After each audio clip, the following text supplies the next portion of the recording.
सभी लोग हाथ जोड़ लीजिए।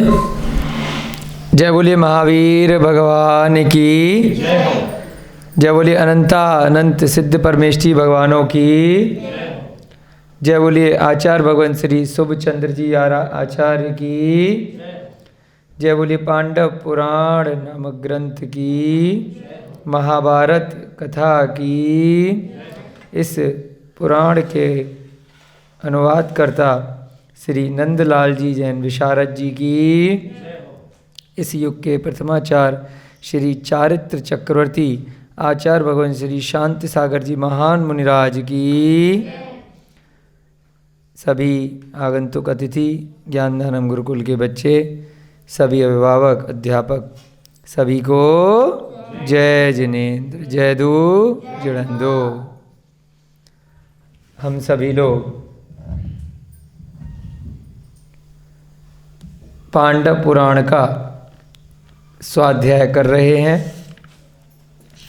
पांडवों की यह कथा राजा श्रेणिक ने महावीर भगवान के समूह शरण में गौतम गणधर से श्रवण करने की इच्छा करी है। उन्होंने जगत में अन्य लोगों के द्वारा जो प्रचलित कथानक हैं उनसे भ्रमित होकर अपनी भ्रम का निवारण करने के लिए साक्षात भगवान महावीर के समूह शरण में विराजमान उस समय के श्रुत केवली गौतम गणधर, जो भगवान के प्रमुख गणधर हैं, उनकी स्तुति करके उनसे पांडवों की कथा, कौरवों की कथा, श्री कृष्ण की कथा, नेमिनाथ की कथा सुनने की इच्छा की है।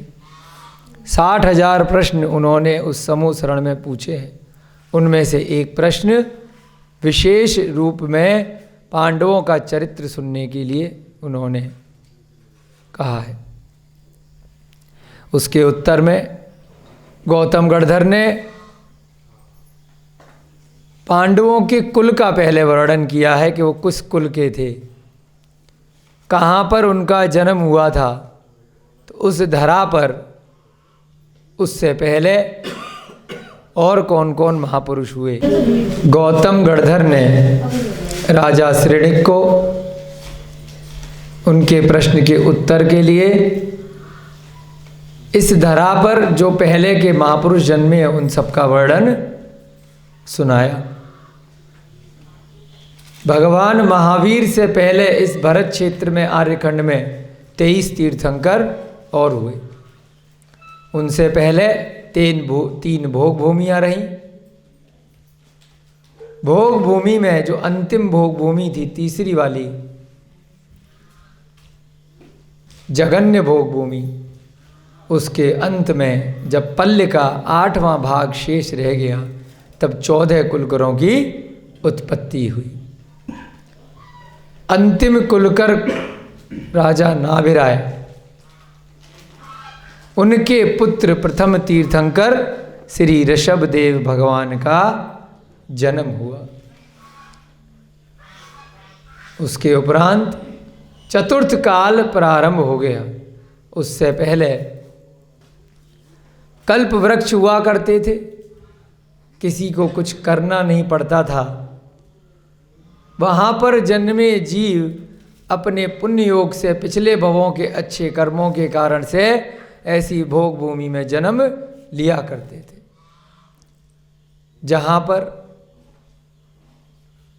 ना तो माता पिता के मरण का दुख बच्चों को पता चलता था और ना ही माता पिता को बच्चे हो गए ये पता चलता था। जैसे ही बच्चों का जन्म होता था उसी समय उनके माता पिता का देहांत हो जाता था।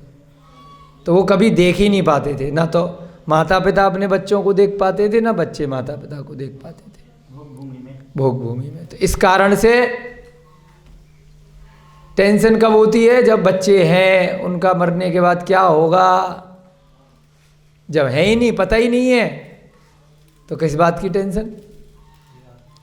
आप लोगों में से जिनका विवाह हो चुका है, जिनके बच्चे हैं, तो टेंशन रहती होगी कि अगर हमें कुछ हो गया, हम मर गए, अगर रुपया पैसा नहीं आया, इनकी जो हमारे बच्चे हैं, परिवार है, उसका भरण पोषण कैसे होगा? और जब है ही नहीं तो टेंशन कुछ भी नहीं है, और अगर हो भी गए और आपको पता ही नहीं है तब भी टेंशन कुछ नहीं है कि नहीं?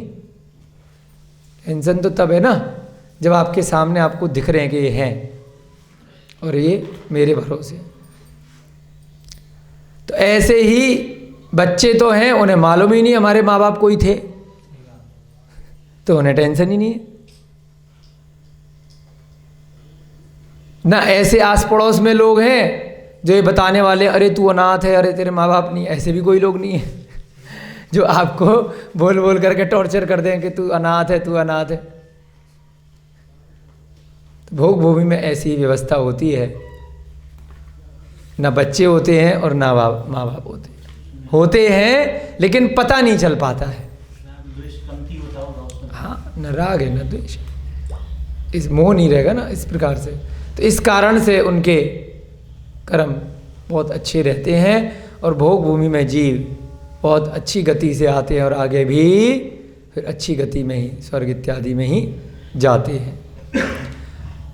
परंतु जब भोग भूमि का अंत हो जाता है अवसर्पणी काल के प्रभाव से धीरे धीरे, तो वर्तमान में जो अवसर्पणी काल है, इसमें प्रथम तीर्थंकर आदिनाथ भगवान को वहाँ के लोगों ने कहा कि अब हम खाएंगे पिएंगे कैसे, वस्त्र इत्यादि कैसे पहनेंगे, क्योंकि कल्प वृक्ष विलुप्त हो रहे हैं। हमें भूख लग रही है, हमें प्यास भी लग रही है, हमें समझ में नहीं आ रहा है सब चीज़ें, हमें मकान भी चाहिए, हमें बहुत अन्य अन्य वस्तुओं की आवश्यकता है, परंतु आप ही हमारे पालनहार हो, आप ही बताइए। इस प्रकार से आदिनाथ भगवान ने उनके लिए असीम असी कृषि, वाणिज्य, कला, शिल्प इत्यादि बहुत सारी विधियां बताई। अपने पुत्रों को भी बताया, भरत चक्रवर्ती इत्यादि, बाहुल इत्यादि जो 101 पुत्र रहे, पुत्रियों को भी सिखाया। उसके बाद फिर 83 लाख पूर्व की आयु जब उनकी निकल गई, तो देवों के पराक्रम से नीलांजना नामक नर्तकी के नृत्य को देखते देखते जब वह वैक्रियक शरीर को धारण करने वाली नर्तकी भी मरण को प्राप्त हो गई। देवों में भी मरण हो जाता है। मरण का तात्पर्य जब एक गति से दूसरी गति में आत्मा प्रविष्ट हो जाती है, उसे हम सांसारिक भाषा में मरण कहते हैं।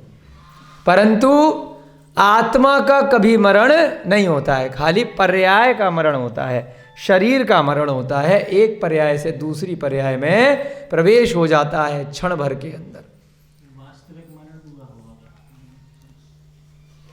वास्तविक मरण, आत्मा का मरण कभी नहीं होता है।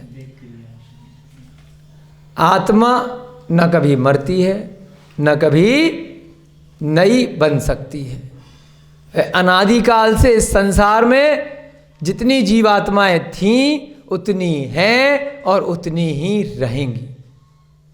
मोक्ष प्राप्त करने के बाद भी आत्मा का मरण नहीं होता है, वह बस ढाई दीप से निकल करके सिद्ध शिला पर चली जाती है हमेशा हमेशा के लिए, और वापस नीचे संसारी जीवों में नहीं आती।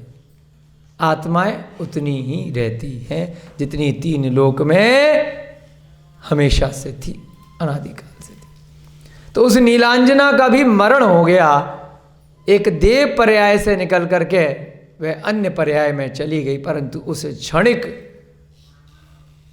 मरण में भी आदिनाथ भगवान ने अपने अवधि ज्ञान से जान लिया कि इतनी लंबी आयु इन देवी देवताओं की और वो भी समाप्त हो जाती है, तो मेरी ये मनुष्य पर्याय की आयु भी एक न एक दिन समाप्त हो जाएगी। उसी क्षण उनको वैराग्य हो गया।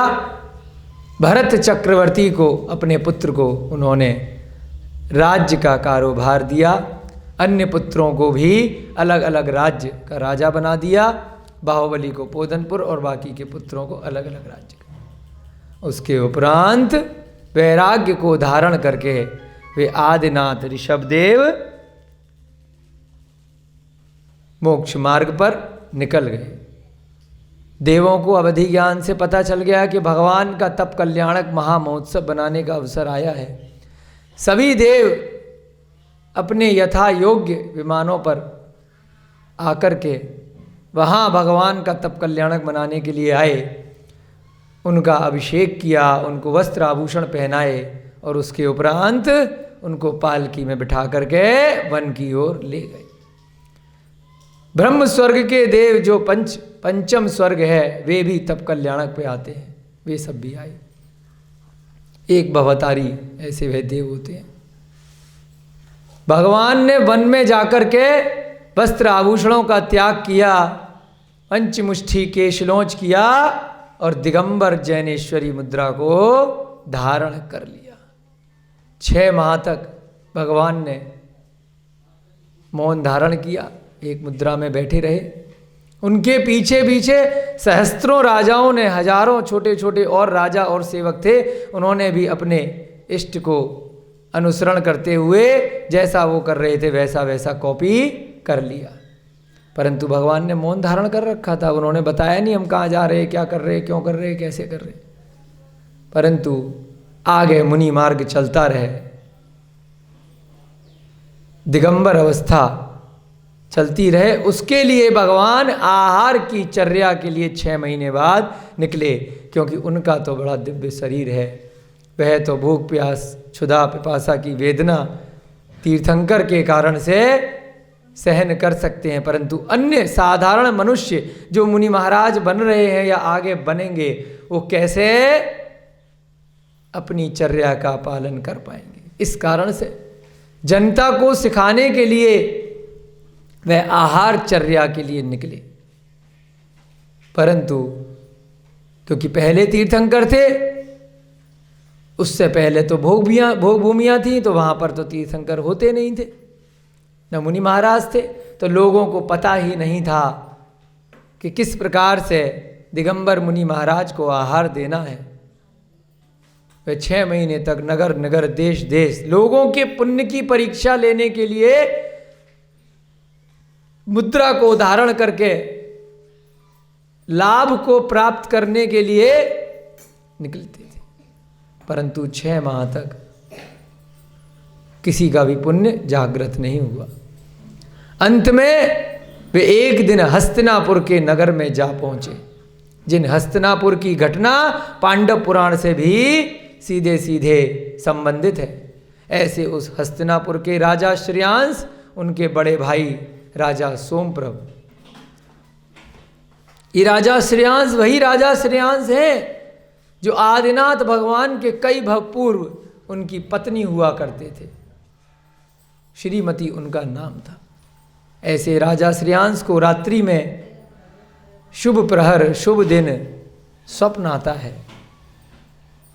उसमें वह सुदर्शन, मेरु, सुमेरु पर्वत, सूर्य, चंद्रमा, समुद्र, कल्पवृक्ष, इस प्रकार से 5 वस्तुओं को देखते हैं।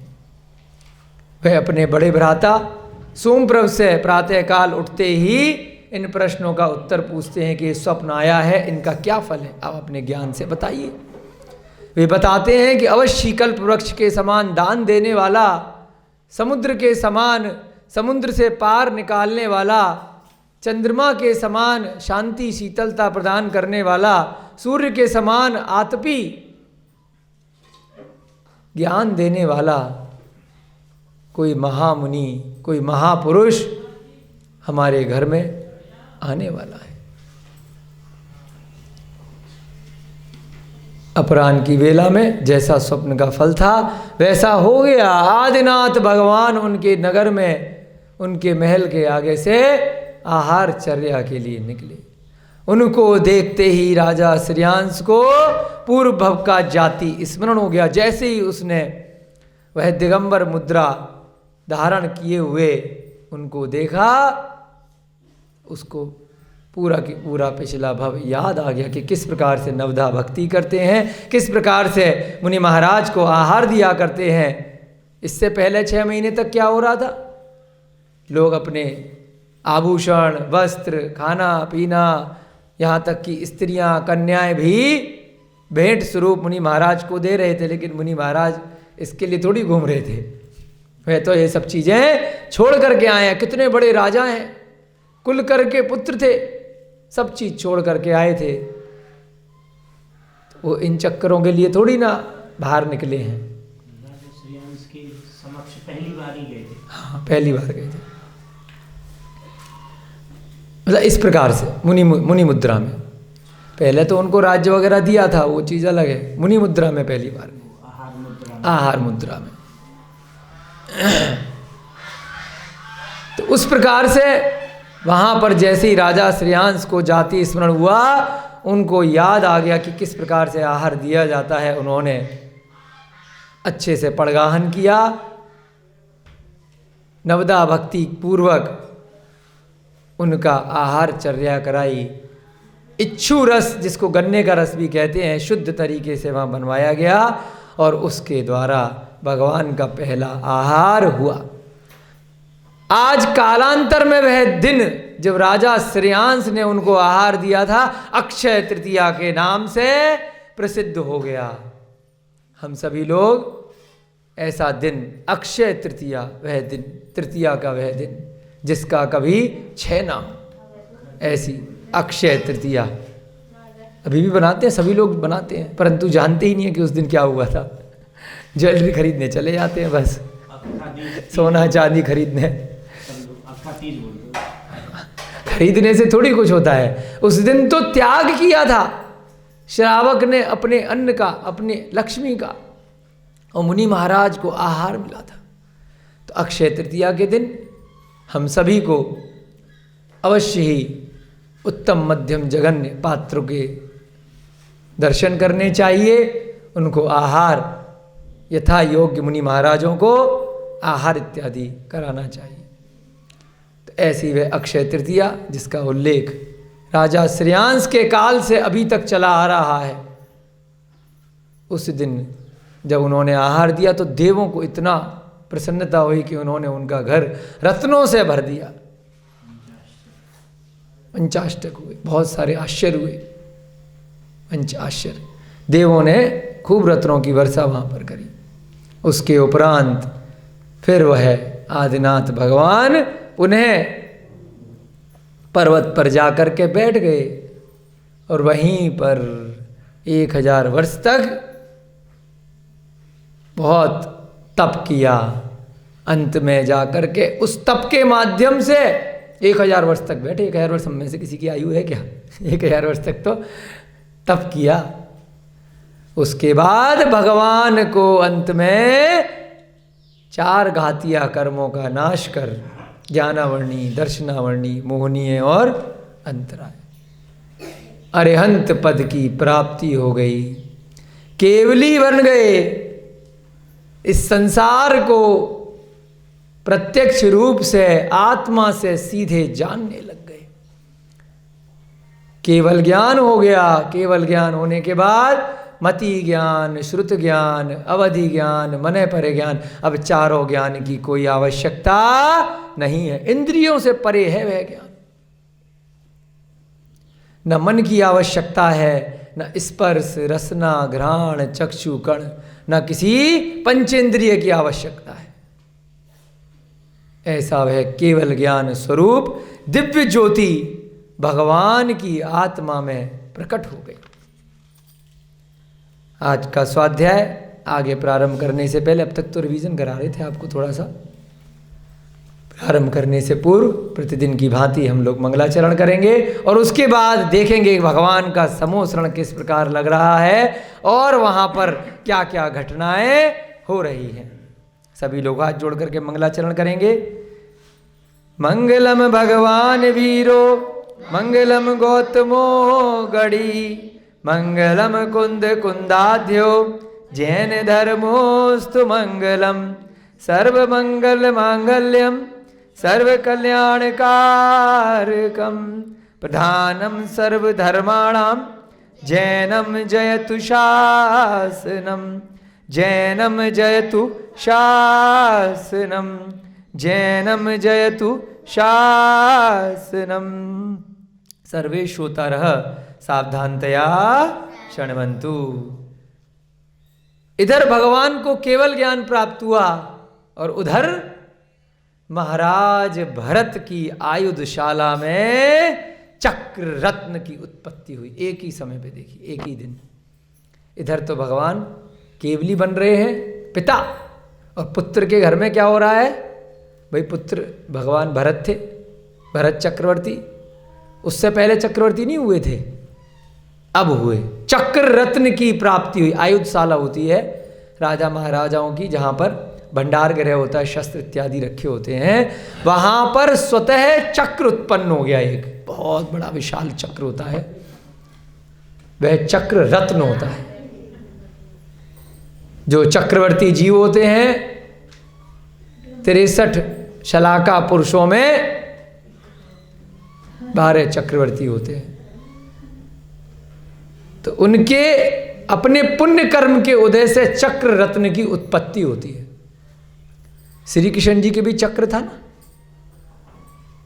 तो वो भी नारायण थे।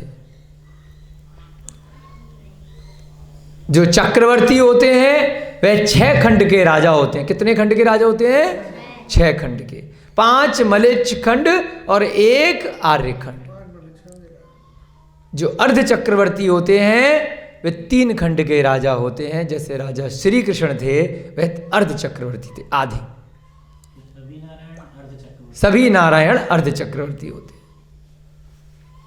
नारायणों से पहले जो चक्र होता है वह प्रतिनारायण के पास में होता है। जैसे कि श्री कृष्ण पे तो अंत में जाकर के आया, उससे पहले चक्र था जरासंध के पास। भगवान राम के काल में अर्ध चक्रवर्ती थे लक्ष्मण, उनसे पहले चक्र था रावण के पास। तो जब प्रतिनारायण का अंत होता है तब वह चक्र नारायण को प्राप्त हो जाया करता है। उससे पहले उस चक्र रत्न के कारण से प्रतिनारायण बहुत सारे गलत कार्य भी करता है, उसका दुरुपयोग करता है अपनी शक्ति का। परंतु नारायण विजय प्राप्त करके प्रतिनारायण का वध करते हैं और चक्र रत्न फिर नारायण को प्राप्त हो जाता है। जरासंध के वध से पूर्व श्री कृष्ण के पास चक्र नहीं था, उसके बाद आता है। बचपन में नहीं था। कंस को जब मारा था तब कोई चक्र वगैरह उनके पास नहीं था।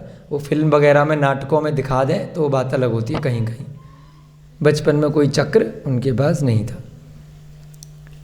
तो इसी प्रकार से भरत चक्रवर्ती के पास भी अभी तक चक्र नहीं था। चक्र किस दिन आया? जिस दिन उनके पिता, गृहस्थ जीवन के पिता, अब वो पिता नहीं रहे, अब तो संसार छोड़ करके वैराग्य को धारण कर लिया।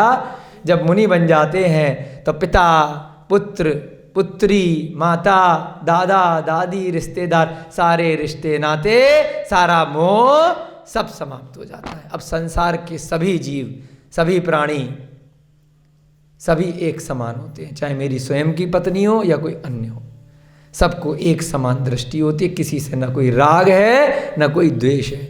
इधर भगवान को चक्र रत्न, इधर भगवान को केवल ज्ञान की प्राप्ति हो रही है कैलाश पर्वत पर, और उधर भरत चक्रवर्ती के आयुधशाला में चक्र रत्न ऐसे गोल गोल घूमता है, बड़ा सा चक्र होता है, वह उत्पन्न हो गया। उससे जाकर के लोगों ने बताया, जो उसके रक्षा करने वाले थे, कि हे राजा, इस प्रकार से एक चक्र उत्पन्न हुआ है। अब भरत चक्रवर्ती को भी ज्ञान रहता है, उन्हें भी अवधि ज्ञान होता है। उन्होंने अपने ज्ञान से जान लिया कि अब ये चक्र रत्न क्यों उत्पन्न हुआ, अब हमें क्या करना चाहिए। तो एक नियति है कि उन्हें अब दिग्विजय के लिए निकलना होगा, तभी वह चक्रवर्ती कहलाएंगे। दिग्विजय माने, दिग माने दिशाएं, विजय माने जीत, है ना। विन दिगंबर होता है ना, दिशाओं ही जिसका अंबर है, वस्त्र है, दिशाएं, दिग माने दिशाएं। तो दिग विजय के लिए विशाल सेना को लेकर प्रस्तुत हो गए। अब कैसे जाएंगे दिग्विजय के लिए? 6 खंड पे जाना है, 5 मलेच्छ खंड को भी जीतना है और 1 आर्य खंड को भी जीतना है। क्यों जीतना है? क्योंकि अब हम चक्रवर्ती बन गए हैं। तो अब जो भी दुराचारी राजा, जो भी बुरे लोग होंगे, वो या तो खुद आत्मसमर्पण कर दें, नहीं तो फिर नहीं मानेंगे तो युद्ध होगा, और फिर युद्ध में देखा जाएगा उनका क्या हश्र होता है। या तो फिर धर्म के साथ में चलें सारे राजा, पूरे 6 खंड के हमारे अंडर में चलें, हमारे कंट्रोल में चलें और धर्म के साथ चलें, तब तक तो ठीक है। जो नहीं चलेगा धर्म के साथ, वो फिर पद पे नहीं रहेगा। जिस प्रकार से, जैसे मान लीजिए भारत देश में व्यवस्था है, बहुत सारे मुख्यमंत्री हैं, उनके अंदर एमएलए होते हैं, फिर नीचे नीचे छोटे छोटे सरपंच होते हैं, फिर है ना सभासद होते हैं, मेयर होते हैं, बहुत सारे ऐसे सिस्टम चैन से चलते हैं ना। भारत के ऊपर भी बहुत सारे देश हैं, तो सारे देशों को भी कंट्रोल करने के लिए आजकल संस्था बन गई है, यूनाइटेड नेशन, यूएनओ, यूएन, बहुत सारी संस्थाएं हैं। अभी यूक्रेन रसिया का युद्ध इसी कारण से हो रहा है कि भाई एक देश दूसरे देश की बातें संगठन की नहीं मान रहा है। तो संगठन के हिसाब से सबको चलना पड़ता है, एक मत के हिसाब से सत्ता चलाने के लिए। जो लोग उस संगठन में जो डिसीजन ले लिया गया, जो निर्णय ले लिया गया, जो देश उसको नहीं मानेगा उस देश को हटा देंगे और सारे की सारे देश उसके इकट्ठे पीछे पड़ जाएंगे, फिर उसको हार माननी पड़ती है। तो ऐसे ही वस्तु स्थिति व्यवस्था पहले भी होती थी कि भरत चक्रवर्ती अब दिग्विजय के लिए 6 खंडों को जीतने के लिए प्रस्तुत हो गए। उस समय महाराजा भरत ने कौरव कुल शिरोमणि, यहाँ पे शब्द आया कौरव कुल।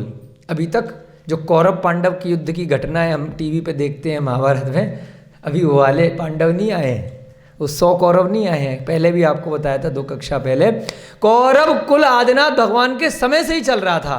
इक्ष्वाकु, कौरव, हरिवंश इत्यादि कुल तभी बन गए थे। उसी कुल में अंत में जाकर के ये सारे कौरव पांडव हुए। वो पांडव को बांट दिया बाद में, क्योंकि उनके पिता का नाम पांडव था, तथापि वे सारे की सारे कौरव कुल के ही थे। उनके पिता की दृष्टि से अगर देखा जाएगा तो, पीछे से दादा की दृष्टि से, है ना। पांडु के पिता और धृतराष्ट्र के पिता को देखेंगे तो वे सभी पहले से कौरव ही थे। बाद में क्योंकि पांडु नाम था पांडव के पिता का, और उसमें धृतराष्ट्र, तो धृतराष्ट्र तो कौरव निकले नहीं, तो कौरव नाम कहाँ से है? पीछे से ही चला आ रहा था, यहीं से। तो कौरव कुल के शिरोमणि उस समय कौन थे? जय। परसों आपको बताया था जय कौन थे? सोमप्रभ के पुत्र, राजा श्रेयांश के बड़े भाई जो थे सोमप्रभ, जिनसे स्वप्न का फल पूछा था, उनके पुत्र थे जय, जिनके बारे में आया था यथा नाम तथा गुण। जैसा नाम है वैसे ही उनके गुण हैं। ऐसे ही आपको उदाहरण दिया था कि राम के नाम रखोगे, अच्छे अच्छे नाम रखोगे, तो वैसे ही गुण बच्चों में आ जाते हैं। तो ऐसे जय को उन्होंने बुलवाया और उन्हें अपना सेनापति बना दिया। किसने बनाया? भरत ने, कि चलो भाई तुम मेरे सेनापति हो, बड़े योग्य हो, इस समय तुम मेरी सेनापति, मेरे लीडर। सेनापति समझ गए आप? मंत्री, जो सबसे बड़ा मंत्री होता है मंत्रिमंडल का। जैसे मान लीजिए देश में प्रधानमंत्री हो गए, प्रधानमंत्री के नीचे हो गए, बोलते हैं ना कि भाई ये पूरा इनकी पार्टी का अध्यक्ष हो गया या होम मिनिस्टर हो गया। हाँ, तो सबसे मेन आदमी जो होता है उनके नीचे, उसको बोलते हैं सेनापति। चक्रवर्ती के 14 रत्नों में से एक रत्न सेनापति भी होता है। 14 रत्न होते हैं चक्रवर्ती के। कितने रत्न होते हैं? 14 रत्न। रत्न का मतलब ये नहीं है कि अंगूठी पहन ली, हीरा मोती, ये सब चीज रत्न नहीं। रत्न का मतलब आदमी भी रत्न है। देखो, जैसे एक चक्र रत्न है ना, चक्र रत्न, जो चक्र घूमता है वो भी एक रत्न है चक्रवर्ती का, 14 में से एक। आपको किसी दिन मौका लगेगा तो 14 रत्न लिखवा देंगे, आदि पुराण में आए हैं। अजूबा टाइम्स, मतलब कोई विशेष चीज है। जैसे 7 अजूबा कहते हैं ना अभी भारत में। अकबर के भी आते थे नवरत्न। तो ऐसे ही कि भाई 9 निधियां हैं। निधि माने बहुत महंगी वस्तुएं हैं। आप अपने बच्चे को कह देते हो तू मेरा रत्न है बेटा, आंखों का तारा है। तो ऐसे ही 14 रत्न होते हैं, उनमें जो सेनापति होता है वह मुख्य रूप से पूरी सेना का, राज्य का संचालन करता है, उसको भी एक रत्न कहा जाता है। वह भी बड़े पुण्य से जन्म लेता है। लेकिन वो क्षणिक होगी। क्षणिक नहीं है, एक बार बन गया तो रत्न बन गया, जब तक जीवन है। नहीं, क्योंकि सम्यक क्षणिक तो भैया सारा जीवन ये संसारी में। नहीं, इसकी तुलना में अभी कर लें। रत्नत्रय की तुलना में। हाँ, रत्न है वो 14 रत्न, रत्नत्रय नहीं है वही कह रहा हूँ ना, 3 रत्न। सर। वो रत्नत्रय अलग हो गया, सम्यक दर्शन, सम्यक ज्ञान, सम्यक चारित्र। रत्नत्रय हो गया मोक्ष मार्ग। हाँ, वो अभी उसके गृहस्थ जीवन के हिसाब से चक्र रत्न है, तो चक्र लेकर के मोक्ष नहीं जाओगे, ये तो वस्तु स्थिति है। वही हाँ, वही रत्न। तो चक्रवर्ती का जो सेनापति भी होता है वह भी बड़े पुण्य से होता है, पिछले भवों में बड़े पुण्य कर्म किए होते हैं। तो अब देखते हैं, थोड़ा सा घटनाक्रम उसके जीवन पर भी डालेंगे आज। इस रत्न की स्वयं रक्षा 1000 देवता किया करते हैं। यानी कि वो आम आदमी नहीं होता है मैडम, जो जय कुमार है उसके आगे पीछे भी 1000 देवता उसकी सेवा करते हैं। इतना पुण्यशाली होता है कि उसको कोई दिक्कत नहीं आ जाए। कितने देवता? 1000 मनुष्य की सेवा कर रहे हैं, रक्षा कर रहे हैं। और हम देवी देवताओं के चक्कर में कहाँ कहाँ के चक्करबाजी में मन्नतें मांगते, एक एक के पीछे पड़े रहते हैं। अरे अच्छे पुण्य करोगे तो देवता आपकी सेवा करेंगे, आपको देवताओं के चक्कर में पड़ने की जरूरत नहीं है। आप तो अरिहंत भगवानों का ध्यान करो और देवी देवताओं का सम्मान करो, है ना। सम्यक दृष्टि अगर देवी देवता हैं तो यथा योग्य उनकी भक्ति कर सकते हो, परंतु मिथ्या दृष्टि की करने से संसार ही मिलेगा, मोक्ष मार्ग नहीं मिलेगा। क्योंकि वे जो हैं वे स्वयं ऐसे पुण्यशाली मनुष्यों की सेवा में तत्पर रहते हैं हमेशा। आपकी सेवा नहीं करने आएंगे। आप सोचो कि वो देवी देवता मेरे आगे आरती उतारने आ जाए। अभी हम, आप और हम एक ही थाली के वो हैं, हमारी भी सेवा करने नहीं आएंगे। पुण्य बढ़ाओ, अच्छे कर्म करोगे आज नहीं तो कल आप भी ऐसे पुण्यशाली हो जाएंगे कि देवी देवता आकर के आपकी वंदना करने आएंगे, आपको नमस्कार करने आएंगे। हमने देखा तो नहीं है परंतु बहुत लोगों से सुना है आचार्य विमल सागर महाराज के बारे में कि बहुत देवी देवता प्रतिदिन उनके दर्शन करने आते थे। रात्रि की वेला में जब लोग कम होते थे, अभी काल के हैं वो, ज़्यादा पुरानी बात नहीं है। हाँ, मतलब उनको ऐसी, उनकी चारित्र में ऐसी शक्ति रही होगी। शांत सागर महाराज हमारे सामने नहीं थे तो इसलिए ऐसा हमने सुना नहीं किसी से, परंतु विमल सागर महाराज जी ज़्यादा पुराने नहीं हैं तो उनके बारे में बहुत लोगों से सुना है कि इस काल में भी देवी देवता मुनि महाराजों के दर्शन करने, आशीर्वाद लेने आ जाया करते हैं। कोई अतिशयोक्ति नहीं है, ऐसा नहीं है कि चढ़ा रहे हैं, हो सकता है, मनाही नहीं है, आ सकते हैं। क्योंकि उनका विक्रिया शरीर होता है, कम आते हैं पंचम काल में, ये बात तय है। तो शरीर पे भी सर पे चढ़ जाते थे। हाँ, कम आते हैं पंचम काल में देवी देवता यहाँ पर, क्योंकि अभी दूसरी जगह विदेश क्षेत्र में इतने पुण्यशाली महाराज हैं, है ना, और अन्य अन्य स्थानों पर हैं, तो वहाँ अपना जाकर के समय लगाएंगे। यहाँ पर कोई विरले महाराज अगर आ जाएंगे, उनके दर्शन करने आते होंगे, आते हैं। तो ऐसे ही 1000 देवता उस जय की सेवा में लगे रहते थे। इसके पश्चात महाराज भरत ने दिग्विजय करना प्रारंभ कर दिया। तो जब वो दिग्विजय के लिए गए ना, और उधर खबर आई कि भाई आदिनाथ भगवान को केवल ज्ञान की प्राप्ति हुई है, तो सबसे पहले कहाँ गए? आदिनाथ भगवान के दर्शन करने। और जब जिस दिन उनको चक्ररत्न उत्पन्न हुआ और जिस दिन उनको केवल ज्ञान हुआ, उनके पिता को, आदिनाथ भगवान को, उसी दिन उनको पुत्र रत्न की भी प्राप्ति हुई। बच्चे भी हो गए, कमाल हो गया। अब कहाँ जाएं भाई, पहले बच्चे को देखने जाएं कि चक्र को देखने जाएं कि भगवान को देखने जाएं? बड़ा कंफ्यूजन है। बताइए कहाँ गए होंगे? आप लोग होते तो क्या करते? अरे मंदिर में मुनि महाराज जी आए, किसी ने खबर दी, और उधर टेलीफोन आया हॉस्पिटल में, तुम्हारी मैडम को, तुम रात में सोने के लिए आ गए थे, अभी अभी खबर आई है कि बच्चा हो गया तुम्हें। कोई चक्कर नहीं है ना। और इधर किसी ने खबर दे दी कि भाई तुम्हारी लॉटरी लग गई है, 1 करोड़ रुपए का इनाम निकला है। अब बताइए आप कहाँ जाएंगे?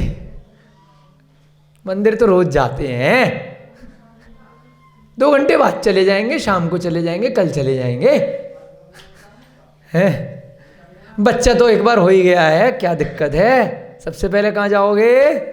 पैसे इकट्ठे करने कि कोई और छीन करके न ले जाए, है ना। मैडम को समझा देंगे, 2 घंटे बाद आ जाएंगे, 4 घंटे बाद आ जाएंगे। परंतु वह कहाँ गए? भरत चक्रवर्ती सबसे पहले भगवान के दर्शन करने गए, फिर भगवान से आशीर्वाद लिया, खूब उनकी पूजा स्तुति करी,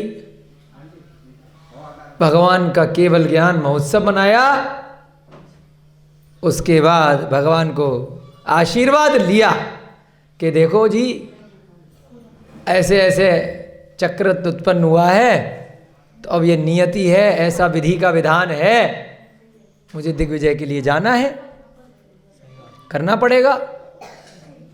क्योंकि गृहस्थ जीवन में जब तक हूँ तो यहाँ से दुराचार अत्याचार पूरे 6 खंड से मिटाने के लिए मुझे जाना है, मुझे आशीर्वाद प्रदान करें। महाराज भरत ने इसके बाद दिग्विजय करना प्रारंभ कर दिया। और कमाल की बात देखिएगा कि जब वह आशीर्वाद लेकर के गए हैं, और क्योंकि इसमें इतना ज़्यादा वर्णन नहीं है, ये पांडव पुराण इसमें मुख्य है तो थोड़ा शॉर्टकट में है, बट आधे पुराण में पूरा एक चैप्टर, कई चैप्टर हैं दिग्विजय के, उसके सार से थोड़ा सा बता देते हैं कि जब दिग्विजय के लिए गए कैलाश पर्वत से दर्शन करके, और जब दिग्विजय के करने के बाद वापस आए तो आदिनाथ भगवान वहीं कैलाश पर्वत पे, कोई टेंशन नहीं। उन्होंने 60,000 वर्ष में भरत क्षेत्र को अपने अधीन कर लिया। यहां मुख्य है जो इसको बताना चाह रहे हैं, सुना आपने? कितने? 60,000 वर्ष। उससे पहले भी आदिनाथ जी वहीं बैठे थे, जब लौट करके आए तब भी दर्शन किए, तब भी वहीं बैठे थे। और कितने साल लगे? 60,000 साल। कितने साल? आपसे 6 घंटे टेंशन में नहीं झेले जाते। 60,000 वर्ष तक वह दिग्विजय, तो लगा लीजिए कि 6 खंड कितना बड़ा होता है? कितने वर्ष की आयु है? इससे तुलनात्मक अध्ययन हो जाता है अपना थोड़ा सा, कि अनादि काल का मतलब कितना काल होता है और कितनी कितनी आयु होती है पूर्व के अंदर, पल्ले के अंदर और सागरों के अंदर। 60,000 वर्ष, मैडम सुन रहे हैं? 60,000 वर्ष लगे दिग्विजय में। याद कर लेना इस संख्या को, एकदम रट जाएगी। तो किस प्रकार से दिग्विजय करते हैं? नीचे आर्यखंड से चलते हैं। पहले बोर्ड लगा दो तो चलो ऐसे ही बता देते हैं। नीचे आर्यखंड है, ऊपर 3 मलेच्छ खंड है। आर्यखंड के दाएं और बाएं एक एक मलेच्छ खंड है। पहले एक मलेच्छ खंड में जाते हैं। कैसे जाएंगे? पहले तो आर्यखंड को पूरा निपटा लेते बढ़िया से। फिर इधर वाली साइड में सिंधु, गंगा और सिंधु 2 नदियां होती हैं। एक तरफ गंगा नदी, एक तरफ सिंधु नदी, और ऊपर की तरफ बीच में होता है विजयार्थ पर्वत। तो गंगा और सिंधु नदी एक एक करके उसको क्रॉस करते हुए जाते हैं। गंगा सिंधु नदी इतनी आसानी से आम लोग मनुष्य के नहीं क्रॉस कर सकते।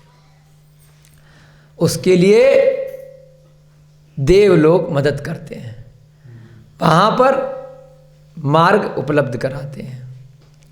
और चतुरंगड़ी सेना, करोड़ों घोड़े, करोड़ों हाथी, वो सब चलते चले जाते हैं एक एक करके गंगा नदी को क्रॉस करते हुए। एक मलेच्छ खंड इधर सिंधु नदी को क्रॉस करते हुए, दूसरा मलेच्छ खंड, फिर उसके बाद ऊपर की तरफ जाते हैं विजयार्थ पर्वत को क्रॉस करने के लिए। विजयार्थ पर्वत को जब क्रॉस करते हैं तो उड़ के नहीं जाते हैं, नीचे से ही उसमें गुफाएं होती हैं, वहाँ पर भी देव लोग उस गुफा में मार्ग प्रदान करते हैं। उसके बाद ऊपर वाले मलेच्छ खंडों में वह जाते हैं, 3 मलेच्छ खंड में। जब ऊपर वाले विजयार्थ पर्वत के ऊपर जो 3 मलेच्छ खंड हैं, उत्तर दिशा, ऊपर का मतलब उत्तर दिशा में, तो मध्य वाले मलेच्छ खंड में एक पर्वत होता है, उसका नाम होता है वृषभगिरी। क्या नाम होता है? वृषभगिरी। बहुत बड़ा पर्वत, अनादिकाल से वैसा की वैसा, इतना विशाल पर्वत। उस पर भी अब एक प्रक्रिया है कि जब कोई चक्रवर्ती वहां पहुंचता है, करोड़ों वर्षों बाद नंबर आता है एक चक्रवर्ती के बाद दूसरे चक्रवर्ती का, तब वहां पर एक प्रक्रिया है कि चक्रवर्ती अपना नाम लिखता है। जैसे आप लोग कहीं पिकनिक मनाने जाते हैं ना, कहीं पुराने स्थानों पर, तो नाम लिख जाते हैं कि मैं आया था चौक से खोद करके। आजकल फैशन है, गर्लफ्रेंड बॉयफ्रेंड अपना एरो लगा करके नाम लिख देते हैं, नाम लिख देते हैं। लाल किले पर, ताजमहल पर, कहीं पर भी जाएंगे पुरातत्व की जगह, मंदिरों पर भी लिखने लग गए अब तो, आगे पीछे पत्थरों पर, है ना। तो अपना नाम लिखने का प्रचलन है।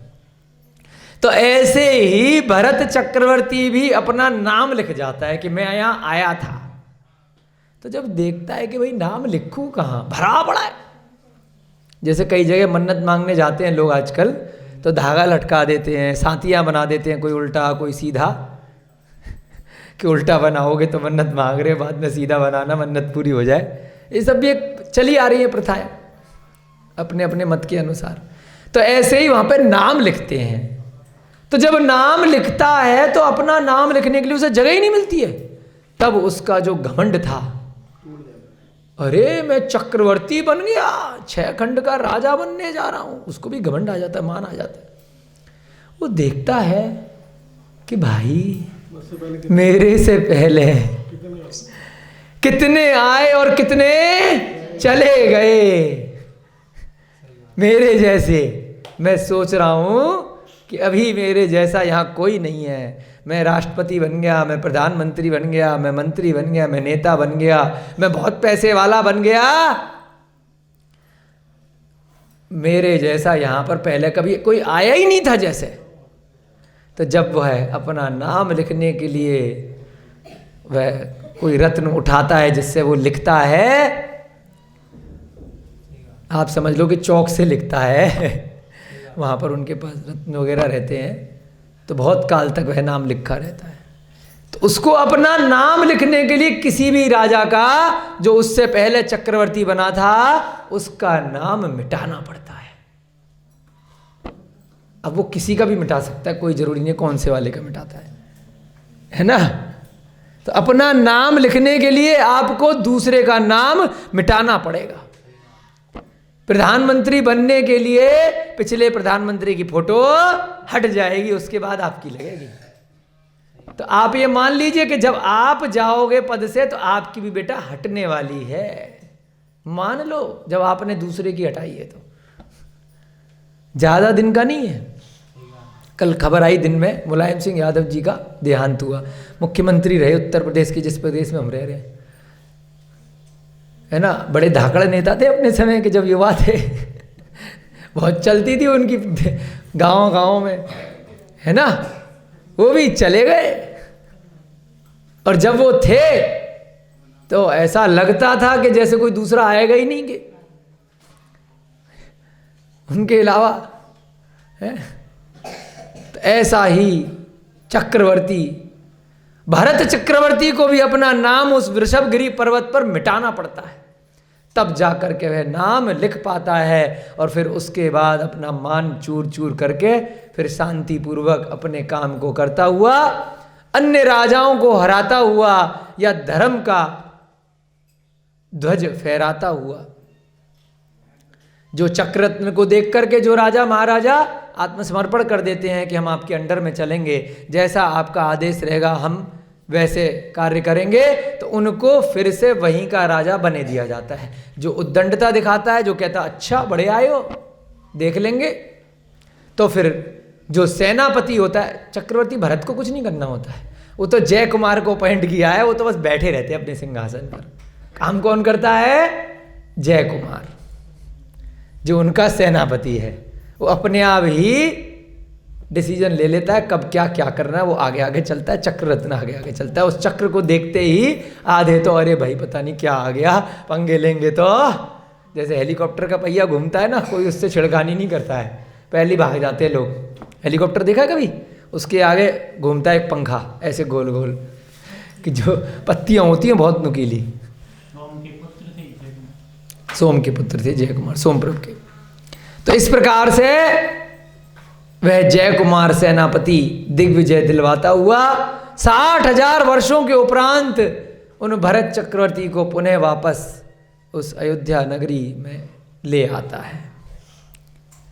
सेनापति जय ने मेघेश्वर देवताओं तक को परास्त कर दिया था। कुछ देवता ऐसे भी रहते हैं जो कहते हैं हाँ दूसरे के सहायक है, कहीं मलेच्छ खंड में, कहीं कहीं। अब इससे यह भी पता चल जाता है कि मलेच्छ खंड में जो राजा महाराजा, जो स्त्रियां वगैरह होती हैं, वे सभी हम जैसे ही होते हैं, परंतु वहाँ पर धर्म की देशना नहीं होती है, ऐसे प्रवचन नहीं होते हैं, कक्षाएं नहीं लगती हैं, ग्रंथ नहीं होते हैं, स्वाध्याय नहीं होता है, जिनवाणी नहीं होती है, मुनि महाराज नहीं होते और तीर्थंकरों का विहार नहीं होता है, अपितु मनुष्य हम जैसे ही होते हैं उस मलेच्छ खंड में। परंतु अभी के समय में क्योंकि हमारे मनुष्य वहां नहीं जा पा रहे, तो इस कारण से उनकी हाइट जरूरी नहीं है हमारी जैसी। परंतु जो अवसर्पणी काल चला करता है, तो जितनी भरत चक्रवर्ती की हाइट है उसके हिसाब से उस मलेच्छ खंड में अवगाहना कम ज़्यादा होती रहती है। जब भगवान महावीर का काल आएगा तो उनके जैसी अवगाहना वहाँ मलेच्छ खंड में हो जाया करती है। और उसके बाद जब दोबारा से उत्सर्पणी काल आएगा तो अवगाहना धीरे धीरे करके बढ़ जाएगी। तो मलेच्छ खंड में उतार चढ़ाव रहता है अवगाहना का, परंतु अवसर्पणी के चतुर्थ काल और उत्सर्पणी के तृतीय काल के हिसाब से रहता है। इसका उल्लेख तिरुपणति इत्यादि ग्रंथों में आया है उसकी चर्चा में। क्योंकि जब भरत चक्रवर्ती है, 500 धनुष की उसकी काया है, तब वहां जाकर के मलेच्छ खंड में भी बहुत सारे राजा महाराजा उनको अपनी पुत्रियां विवाह के लिए दे देते हैं। 96,000 रानियों में से बहुत सारी, कई हजार, 22,000 है कि 32,000 रानियां उनकी मलेच्छ खंडों की भी होती हैं। एग्जैक्ट नंबर देखना पड़ेगा, कितना भैया जी? 16,000 या 22, ध्यान नहीं आ रहा, देख के बताएंगे। तो उतनी रानियां मलेच्छ खंड से भी लेकर के आते हैं। तो अब जब हाइट आपकी 500 धनुष और उनकी हाइट 5 फुट, तो कैसे शादी करोगे भाई? तो इसलिए वर्णन आया कि वहां पर भी अवगाहना कम ज्यादा होती है। जब बाद के चक्रवर्ती आए, शुभम चक्रवर्ती आए, सगर चक्रवर्ती आए, और आगे आगे शांतिनाथ, कुंतनाथ, हरनाथ ये भी चक्रवर्ती रहे, तो अवगाहना उनके हिसाब से हाइट मलेच्छ खंडों में कम हो जाया करती है। तो उसके उपरांत जब जय कुमार और भरत चक्रवर्ती वापस पहुंचे, तो भरत चक्रवर्ती ने जय कुमार का नाम दे दिया मेघेश्वर। क्या नाम दिया? मेघेश्वर। क्योंकि उन्होंने कहीं कहीं किसी किसी स्थान पर जो अन्य राजा थे उनकी मदद देवता, मेघों की देवता किया करते थे, तो उनको भी एक तरह से हरा दिया था, परास्त कर दिया था। इससे प्रसन्न होकर उनका नामकरण मेघेश्वर कर दिया। किनका? जय कुमार का। तत्पश्चात जय अपने राज्य में वापस लौटकर आनंद से रहने लगे। राज्य कौन सा था उनका? हस्तिनापुर। ठीक है भाई, तुम्हारा काम करवा दिया, 60,000 साल तुम्हारे साथ घूम लिए, अब जब जरूरत पड़ेगी बुला लेना, आते जाते रहेंगे, कोई दिक्कत नहीं है। उसके बाद अपने राज्य में आ गए। हम उन मेघेश्वर अर्थात जय की, शुद्ध की अंतःकरण से जय मानते हैं।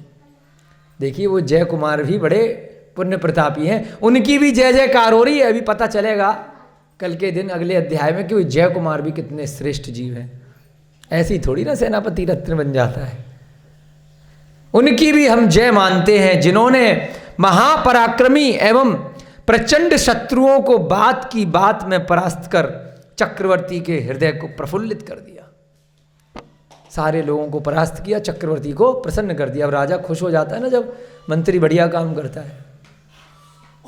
अब मंत्री अगर बढ़िया काम नहीं करेगा तो राजा की टेंशन और बढ़ाएगा। राजा कहेगा अच्छा सर पकड़ लिया यार, तेरे को गलत मंत्री बना दिया, चलो हटो दूसरा हो। मंत्रिमंडल में चेंज कर देते ना कि, लेकिन पहले तो बनाया होता सोच करके। मेघेश्वर जैसे बलि देवताओं को परास्त कर वास्तव में सुरेंद्र की समता करी। यानी कि जो मेघों के देवता होते हैं उनको भी हरा दिया। सुरेंद्र माने सुरों का जो इंद्र है, जो देवताओं का इंद्र है, सौधर्म इंद्र है, उनकी समता यानी कि उसकी बराबरी कर ली। अपने महान बल विक्रम से समस्त शत्रुओं पर विजय प्राप्त कर दी। इतना बलशाली है कि सारे शत्रुओं को हरा दिया। जयशील होने के कारण से ही हम उन्हें जय कहते हैं। नाम तथा गुण। जो सेनापति रत्न है, वे भी एक रत्न थे चक्रवर्ती के, सेनापति रत्न। अनेक उत्तम पुरुष जिनकी सेवा करते हैं, बहुत सारे लोग उनकी सेवा किया करते हैं। यहाँ ग्रंथकार इतना अवश्य बता देना अपना कर्तव्य समझता है। ग्रंथकार कौन? आचार्य शुभचंद्र कह रहे हैं कि ये मेरा कर्तव्य है कि मैं आपको बता दूं कि इस संसार में धर्म के प्रभाव से ही पुरुष गणमान्य होते हैं। क्योंकि वो बड़ा धार्मिक था, उसने पूर्व जन्म में बहुत अच्छे कर्म किए थे। जय कुमार के भी कर्म आ रहे हैं देखो, कि गणमान्य स्थिति यानी कि गुणीजनों द्वारा जो मान्य होता है, मान्यता प्राप्त होता है, वह तब प्राप्त होती है जब धर्म करता है। अधर्मी एक क्षणिक टेम्परेरी रूप से तो उच्च पद पे पहुंच जाएगा, अच्छा नाम पैसा कमा लेगा, अधर्मी लेकिन चिरस्थायी नहीं हो पाए। बड़े बड़े उत्तम पदों को प्राप्त करते हैं कौन? धर्मी। धर्म का मतलब जो अहिंसा धर्म को पालन कर रहा है। धर्म का मतलब जो हिंसा में सुख मान रहा है और बोल रहा है कि मैं धर्म कर रहा हूं, वह सच्चा धर्म नहीं है। धर्म का मतलब जो प्राणी मात्र पर दया करे, जो सबका हितैषी हो, शुभ चिंतक हो, अपनी आत्मा का कल्याण करने के लिए अग्रसर हो और सभी जीवों को कल्याण के मार्ग पर प्रशस्त कराए, वह सच्चा धर्म है। बाकी धर्म नहीं है कि मेरा धर्म, मेरी जाति को धर्म बोलते हैं कि मेरी जाति का है, तू दूसरी जाति का है, तो चल हम आपस में लड़ेंगे, युद्ध हो जाएगा, खूब लट्ठे बल जाएंगे, आग लगा देंगे, दंगे कर देंगे, केवल इस कारण से कि मेरा धर्म और तेरा धर्म अलग है। वो धर्म नहीं है, वो केवल एक मत है, मान्यता है कि तू मेरी मानने वाला नहीं है, इसलिए मैं तुझे मारूंगा, बस। धर्म क्या है? अहिंसा धर्म, जो भगवान ने किया उसको मानना। बड़े बड़े उत्तम पदों को प्राप्त करते हैं जो धार्मिक लोग होते हैं। इसलिए प्राणी मात्र का कर्तव्य है कि वह धर्म का सदैव ध्यान करे। यहाँ पर धर्म में अपने आप निहित है, छुपा हुआ है कि धर्म का क्या मतलब है। अहिंसा परमो धर्म। तो ऐसा आपका द्वितीय अध्याय समाप्त होता है। क्या कर्तव्य प्राणी मात्र का? कि धर्म का सदैव ध्यान करे, धर्म में जो जो बातें लिखी हैं उसका अनुसरण करे। ऐसा दूसरा अध्याय आपका पांडव पुराण का समाप्त हो गया है। अब हम कल के अध्याय में उन जय कुमार के बारे में थोड़ा सा पढ़ेंगे कि क्यों इतनी जय कुमार की तारीफ की गई है, आखिर उन्होंने ऐसा क्या काम किया है। ठीक है ना? जय बोलिए महावीर भगवान की। जय बोलिए अनंत सिद्ध परमेष्टि भगवानों की। जय बोलिए आचार्य भगवान श्री शुभ चंद्र जी महाराज की। जय बोलिए इस ग्रंथ के अनुवादकर्ता नंदलाल जी जैन विशारद जी की। इस युग के प्रथमाचार्य श्री चारित्र चक्रवर्ती आचार्य भगवान श्री शांति सागर जी महान मुनिराज की। सभी को जय दो जुड़न दो। जय जिनेन्द्र।